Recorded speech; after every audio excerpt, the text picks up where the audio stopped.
Hello friends, hello students.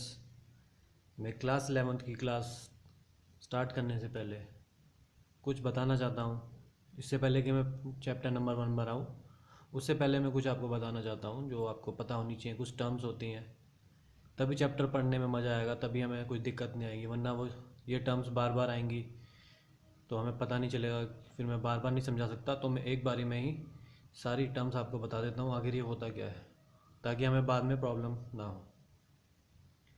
तो students, मान लीजिए मैं एक बिज़नेस करना चाहता हूँ। मेरे को एक पेन बनाना है। ये जो आप पेन देख रहे हैं, मैं इसको बनाना चाहता हूँ, इसका बिज़नेस करना चाहता हूँ, पेन बनाने का।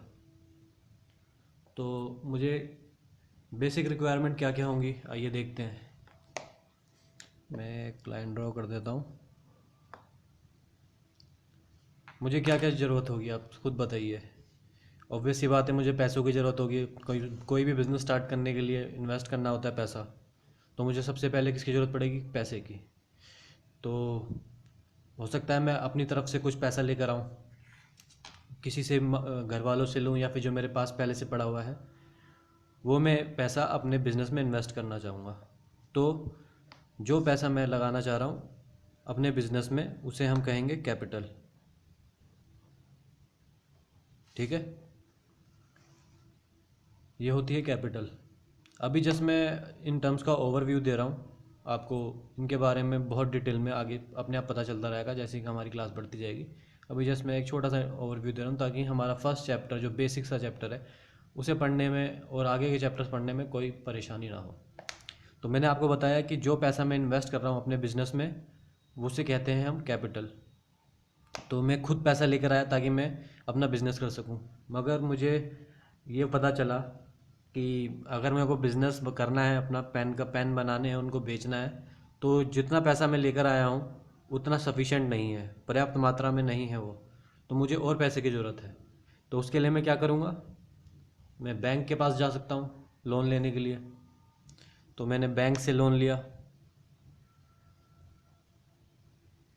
ठीक है, मेरे पास और पैसा आ गया, बैंक से लोन लिया और मैंने इन्वेस्ट करा। मुझे अभी भी लग रहा है कि शायद इतना सफिशेंट नहीं हो पैसा। तो हो सकता है मैं किसी से भी ले सकता हूँ पैसा, अपने रिलेटिव से, अपने फ्रेंड से। तो मान लीजिए मेरा कोई रिलेटिव था राजू नाम का, उससे मैंने लोन लिया, उनसे भी हमने लोन ले लिया। तो अब मुझे लग रहा है कि इतना पैसा सफिशेंट है कि मैं अपना बिज़नेस स्टार्ट कर सकूँ, पेन बना सकूँ और उनको बेच सकूँ। अब बात आती है कि पैसा आ गया, अब इनका करना क्या है, इनको लगाना कहाँ है। तो जब मैं बिज़नेस स्टार्ट करूँगा पेन का, तो ऑब्वियस सी बात है मेरे को कुछ एक लोकेशन चाहिए होगी, एक जगह चाहिए होगी जहाँ पे मैं एक बिज़नेस सेट कर सकूँ। तो मैं एक लैंड खरीदूँगा, लैंड एंड बिल्डिंग।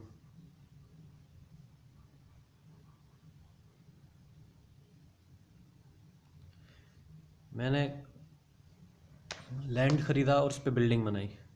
ठीक है जी। अब मैं आपको एक बता देता हूँ कि इसका करूँगा क्या।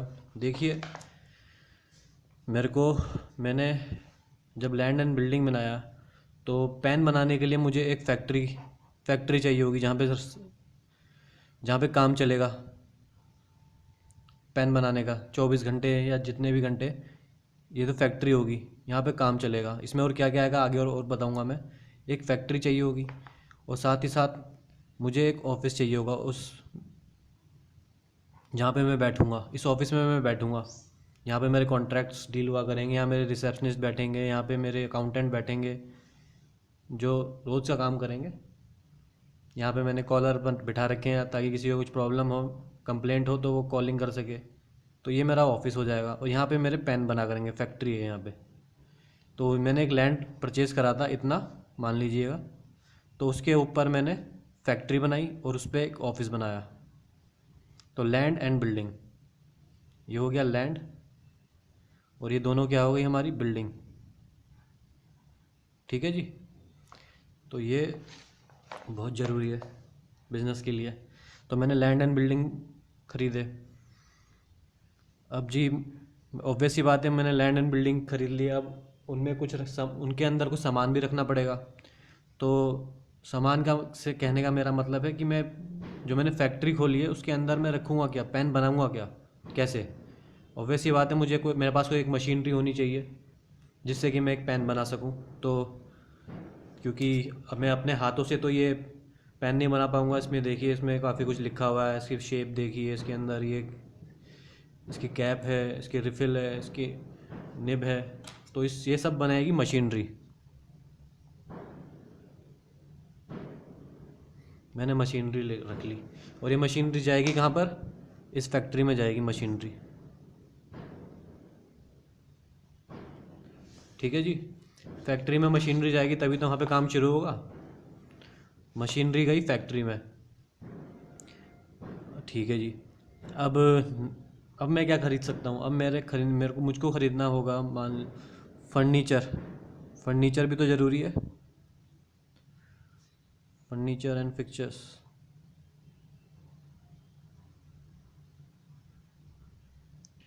तो इसके बारे में जानते हैं कि आखिर ये क्या होता है। जैसा मैंने आपको बताया था कि मैंने जो ऑफिस खोला है, जहाँ पे मैं बैठूंगा, जहाँ पे मैं कॉन्ट्रैक्ट्स वगैरह साइन करूँगा, जहाँ पे मेरे क्लाइंट्स आएंगे, जहाँ पे मैंने रिसेप्शनिस्ट रखा हुआ है, जहाँ पे मैंने अपने कॉलर्स बिठा रखे हैं कंप्लेंट्स वगैरह डील करने के लिए, तो वहाँ पे ऑब्वियस ये बात है, उनको खड़ा तो रखूँगा नहीं, उनके लिए फर्नीचर चाहिए होगा, चेयर चाहिए होगा, कंप्यूटर्स वगैरह रखने के लिए चाहिए होंगे। तो वो फर्नीचर कहाँ जाएगा? वो ऑफिस में जाएगा। वो फर्नीचर जाएगा ऑफिस में। ऑफिस में रखा फर्नीचर। और ज़रूरी नहीं ऑफिस में आपको, हम अपनी फैक्ट्रीज में भी रखते हैं फर्नीचर, मगर ज़्यादा पार्ट हमारा फर्नीचर का ऑफिस में लग जाता है। तो ये फर्नीचर आ गया यहाँ पे। अब जी फिक्सचर्स क्या होता है? देखिए, फिक्सचर्स की कोई डेफिनेशन तो डिफ़ाइन करनी गई है कंपनीज एक्ट वगैरह में, मगर मैं आपको बता देता हूँ कि फिक्सचर्स होता क्या है। फिक्सचर्स होता है, देखिए, मान लीजिए आप कोई अपना घर है, उसको बेचना चाह रहे हैं, तो जो जो चीज़ें उसके घर के साथ बिकती हैं उसको फिक्सचर्स कहते हैं। फॉर एग्ज़ाम्पल, जैसे कोई स्विच बोर्ड है, स्विच बोर्ड भी आपके घर के साथ जाएगा ही जाएगा। किचन सिंक वो साथ में जाता है, और टॉयलेट में सिंक है, पॉट हैं वगैरह, वो सब साथ में जाते हैं। तो वो फिक्सचर्स हैं, उनको हटाए नहीं जा सकते। फर्नीचर तो मूवेबल है, हिल सकते हैं, उनको हटा सकते हैं हम। फर्नीचर हम चाहें बेचें साथ में या ना बेचें, मगर फिक्सचर्स वो चीज़ें हैं जो साथ में बिकती हैं। इन सब के बारे में आपको मैं अभी सिर्फ ओवरव्यू दे रहा हूँ। आपको डिटेल में मैं एक अलग से वीडियो बनाऊंगा, उसमें आपको बताऊंगा, मगर अभी ये जानना ज़रूरी है इस क्लास में। ठीक है जी। अब कंप्यूटर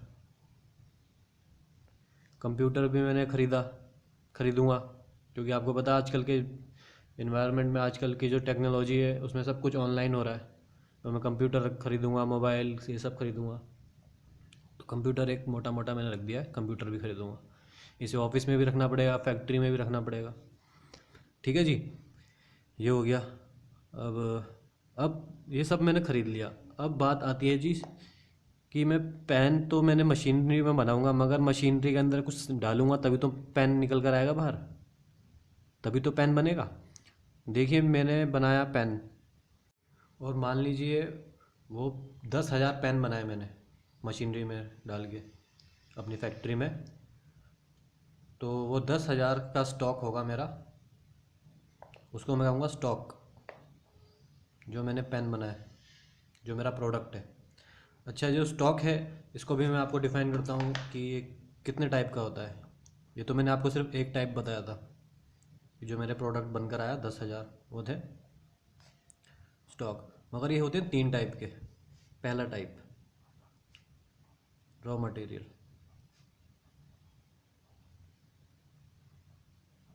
जिसे हम हिंदी में कहते हैं कच्चा माल।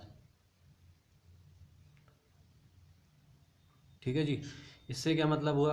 अब देखिए, मैंने बनाया है पेन, और वो पेन बना है हुआ किस किस से बना हुआ? देखिए, इसमें निब यूज़ हो रही है, इसमें प्लास्टिक यूज़ हो रहा है, इसमें रबड़ यूज़ हो रहा है ग्रिप के लिए, इसके अंदर रिफ़िल है, इसके अंदर इंक है। तो मैं बाज़ार से क्या क्या ख़रीद के लाऊंगा ताकि एक पेन बना सकूं? एक प्लास्टिक, रबड़, निब में जो यूज़ हो रहा है वो मटेरियल, और इंक, और इसका जो रिफ़िल की जो प्लास्टिक है वो अलग, और ये कैप। ये सब बनाने के लिए मुझे प्लास्टिक और ये सब इंक वगैरह और रबड़ की ज़रूरत पड़ेगी। तो वो हो गया कच्चा माल, उसे कहते हैं रॉ मटेरियल। तो वो सब मैं लेकर आ गया कच्चा माल, उसको कह दिया रॉ मटेरियल। दूसरा स्टॉक होता है हमारा वर्क इन प्रोग्रेस। अब ये क्या होता है? इसका मतलब हुआ जो मैं एक कच्चा माल लेकर आया था बाज़ार से, इसका मैं यूज़ कर रहा हूँ फैक्ट्री में, मशीनरी के अंदर, इसके ऊपर काम चल रहा है। ठीक है, इसके नाम से पता चल रहा है वर्क इन प्रोग्रेस, इसके ऊपर काम चल रहा है। जो मैं प्लास्टिक और रबड़ और ये इंक लेकर आया था, इसके ऊपर काम चल रहा है ताकि मैं पेन बना सकूँ। ये रॉ मटेरियल ऐसे ही पड़ा हुआ था साइड में। इसमें से इसी में से मैंने कुछ रॉ मटेरियल के ऊपर वर्क इन प्रोग्रेस काम चल रहा है। और तीसरा होता है हमारा स्टॉक, उसे कहते हैं हम फिनिश्ड गुड्स, जिसके बारे में मैंने आपको बताया था।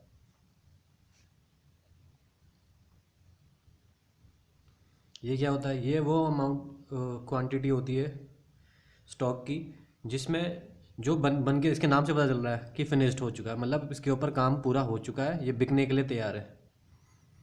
ये बिकने के लिए तैयार है मार्केट में, ये फिनिश्ड हो चुका है, इस पर काम पूरा हो चुका है। तो ये 3 तरीके के स्टॉक होते हैं हमारे।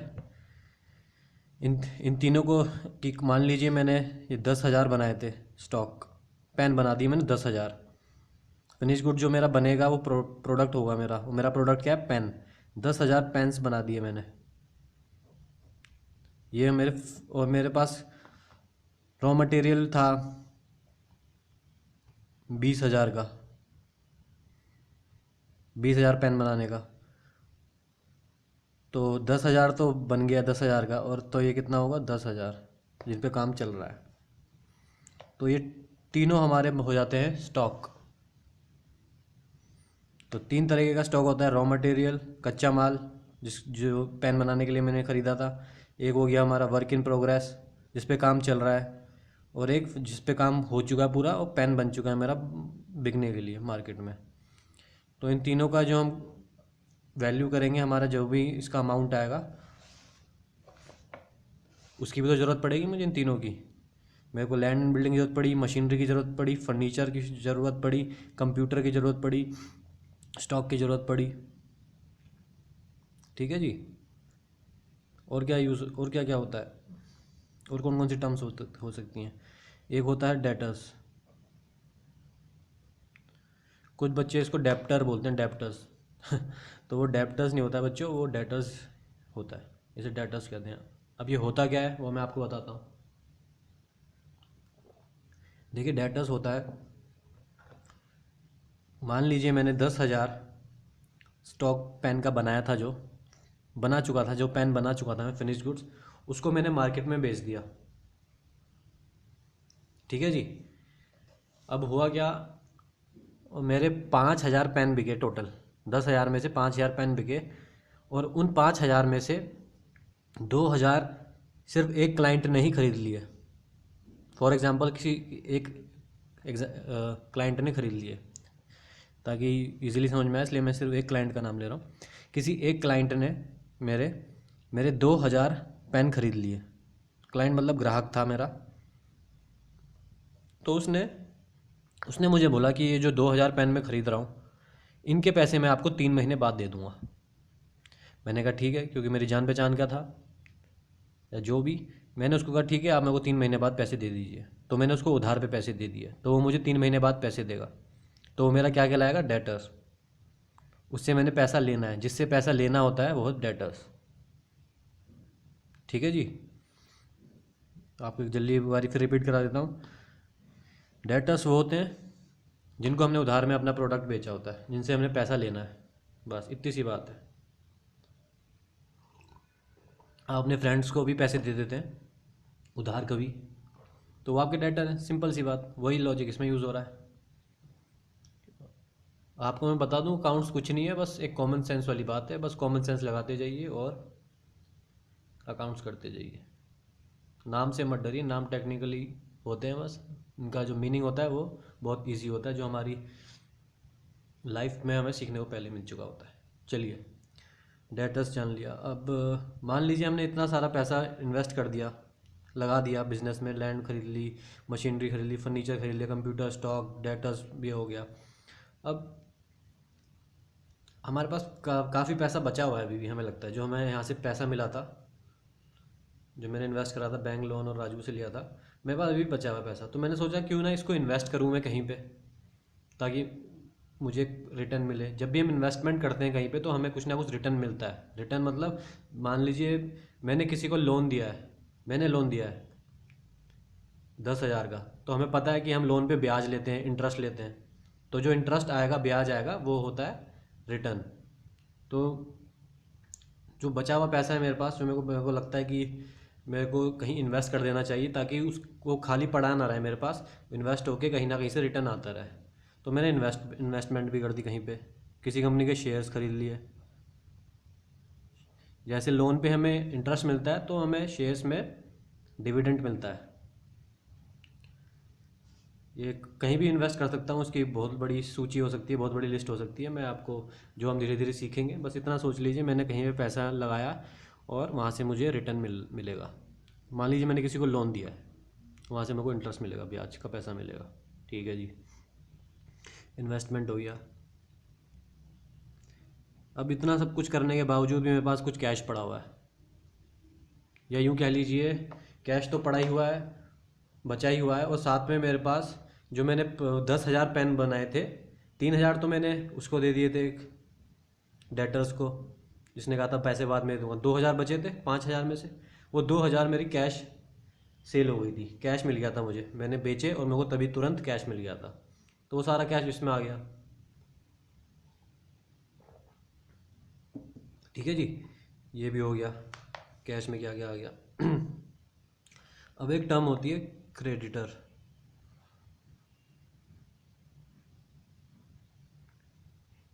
क्रेडिटर्स, ये क्या होते हैं जी? मान लीजिए जो मैंने स्टॉक खरीदा था, रॉ मटेरियल खरीदा था मैंने, ये जो रॉ मटेरियल खरीदा था मैंने किसी से, प्लास्टिक वगैरह खरीदा था ना, प्लास्टिक, रबड़, इंक और एक्सेट्रा एक्सेट्रा, जो जो खरीदा था मैंने, कच्चा माल जो खरीदा था, वो किसी, ऑब्वियसली बात है, किसी किसी से खरीदा हुआ, किसी शॉप से खरीदा हुआ, किसी से खरीदा हुआ, किसी फैक्ट्री वाले से खरीदा होगा कच्चा माल। तो इस बार मैंने उसको कहा कि आप मुझे दे दीजिए ये कच्चा माल, मैं आपको 3 महीने बाद जब मेरे प्रोडक्ट बिक जाएगा, या जो भी कंडीशन रखूँगा, मैं आपको आपका पैसा दे दूँगा। मतलब मैंने कच्चा माल उधार पे लिया किसी से। समझ में आई? ये एग्जांपल एक, मैंने किसी से उधार पे लिया, तो मेरे को उसको पैसा देना है। तो जिसको पैसा देना है, क्रेडिटर को, ये देखिए क्रेडिटर,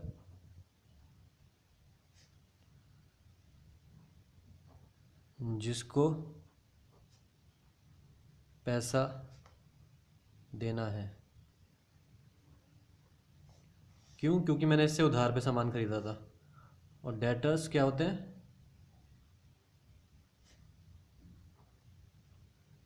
जिससे पैसा लेना है। ठीक है जी।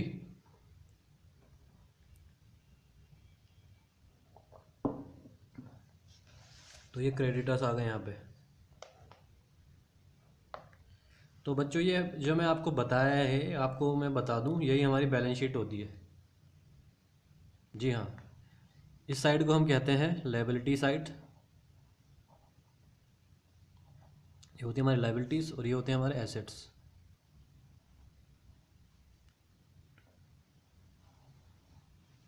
ये मैंने कुछ नहीं करा, आपको बस जस्ट एन ओवरव्यू दिया है। इसमें बहुत सारे आइटम्स आते हैं बैलेंस शीट में, और डिफरेंट टाइप की बैलेंस शीट तैयार की जाती है। अंदर कंपोनेंट्स यही होते हैं। कंपनीज की जो हम बैलेंस शीट बनाते हैं उसकी अलग फॉर्मेट होता है, ये फॉर्मेट नहीं होता टी शेप का। तो मगर आइटम्स अंदर यही आते हैं। तो ये मैं आपको बताना चाहता हूँ, ये हमारे एसेट्स होते हैं और ये हमारी लायबिलिटीज़ होती हैं। लायबिलिटीज़ का मतलब, ये लायबिलिटीज़ दिख रहा है हमको, ये उधार है सारा, और ये एसेट्स हमारे रिसोर्सेज, ये सारे हमारे क्या हैं? रिसोर्सेज हैं, जिससे कि हमारा बिजनेस चलेगा।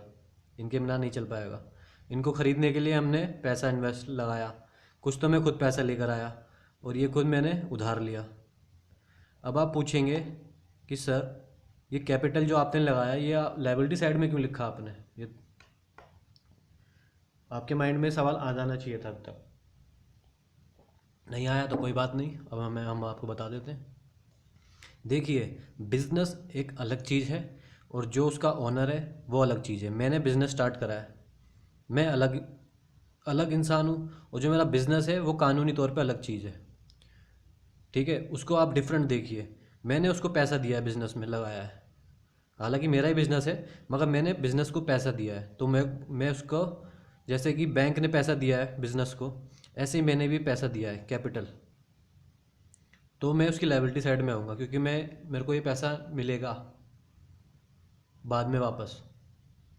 जैसे इनको बैंक लोन को मेरे को लौटाना पड़ेगा, राजू को लौटाना पड़ेगा, क्रेडिटर्स को लौटाना पड़ेगा।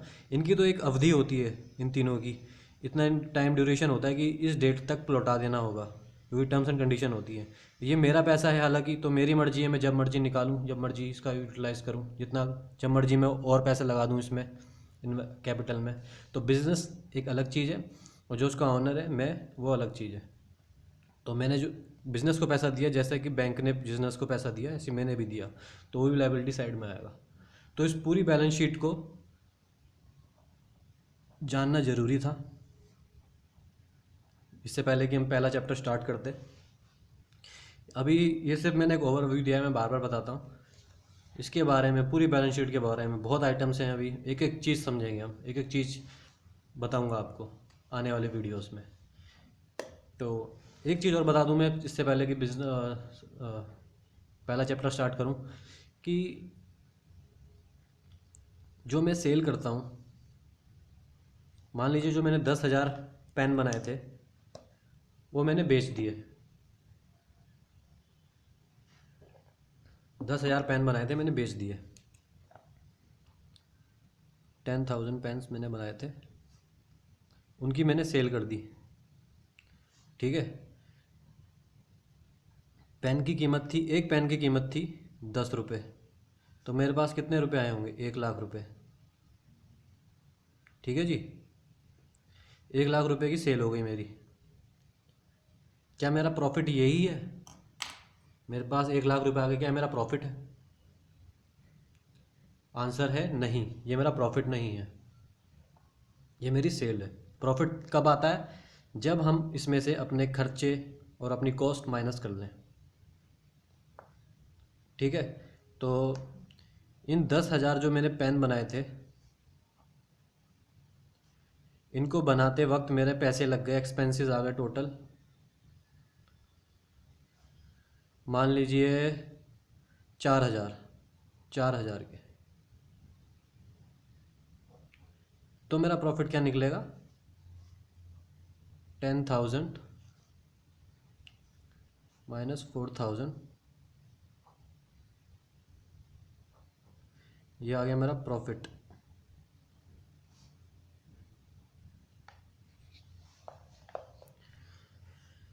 प्रॉफिट निकाला जाता है बच्चों प्रॉफिट एंड लॉस अकाउंट से, जिसको आजकल हम कहते हैं statement of profit and loss account.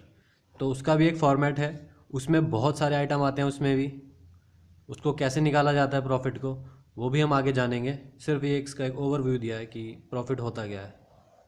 Profit बस ये याद रखना, जो हमारा सेल करिए उसमें से हमने खर्चे अपने कॉस्ट वगैरह माइनस करके जो हमारा प्रॉफिट आया है वो प्रॉफिट कहलाएगा। ठीक है बच्चों, तो आप जब पहली क्लास पढ़ने बैठेंगे, चैप्टर 1 क्लास 11th, तो आप प्लीज़ ये वाला वीडियो देखना ना भूलिए, ये बहुत इंपॉर्टेंट है। ताकि ये पहला चैप्टर तभी ध्यान से समझ में आएगा जब आप ये वीडियो एक बार देख लेंगे। तो जब आप ये वीडियो देख लेंगे उसके बाद चैप्टर नंबर 1 पे आइएगा, उसमें मैं फिर आपको बहुत आसानी होगी। आपको ये वीडियो कैसा लगा? देखिए, वीडियोस वगैरह मैं आपके लिए बना रहा हूँ, आपको कोई प्रॉब्लम नहीं होगी समझने में, बिल्कुल इजीली देसी लैंग्वेज में बना रहा हूँ, एक एक चीज़ के बारे में बता रहा हूँ, क्योंकि अकाउंट्स को अपनी लैंग्वेज में समझा जाएगा तो ही प्रॉब्लम नहीं करेगा। बच्चे अक्सर टेक्निकल वर्ड से डर जाते हैं कि डेटर्स क्या है, क्रेडिटर्स क्या है, लोन, मशीनरी, ये सब फिक्सचर्स। बच्चे क्या करते हैं, अक्सर डर जाते हैं, गिव अप करना शुरू कर जाते हैं। गिव अप का मतलब है कि वो रटना शुरू कर जाते हैं, ये आइटम यहाँ जाएगा, ये आइटम यहाँ जाएगा, ये आइटम यहाँ जाएगा, ये आइटम यहाँ जाएगा। रटना नहीं है। अभी तक जो मैंने आपको बताया कुछ भी आपको प्रॉब्लम नहीं आई होगी, क्योंकि मैंने आपको देसी लैंग्वेज में बता दिया है, हिंदी में, हमारी लैंग्वेज में। अब इनकी डेफिनेशंस आप पढ़ लीजिएगा, यही मिलेगा आपको। तो आपको कोई प्रॉब्लम नहीं आएगी। जो जो मैं पढ़ाऊँगा ईजिली आपको समझ में आएगा। बस आपको करना क्या है, आपको सिर्फ एक चीज़ करनी है। आपको वीडियो के नीचे एक सब्सक्राइब का बटन दिख रहा होगा, आप उस पर क्लिक कर दीजिए। सब कहने का मतलब है मेरा चैनल सब्सक्राइब कीजिए, और मैं आपको सारे के सारा पूरा कोर्स आपको अकाउंट्स का और बिजनेस स्टडीज़ का मेरे चैनल पे 11th और 12th क्लास का मेरे चैनल पे प्रोवाइड कराऊंगा, जिसकी आपको कोई फ़ीस नहीं देनी होगी। सिर्फ आपको एक काम करना होगा, मेरा चैनल सब्सक्राइब करना होगा, और जो जो आपके डाउट्स हैं वो आपको कमेंट बॉक्स में लिख सकते हैं, या फिर आप मेरा नंबर नोट कर लीजिए, उस पर आप व्हाट्सएप कर सकते हैं। मेरा नंबर है 31824838।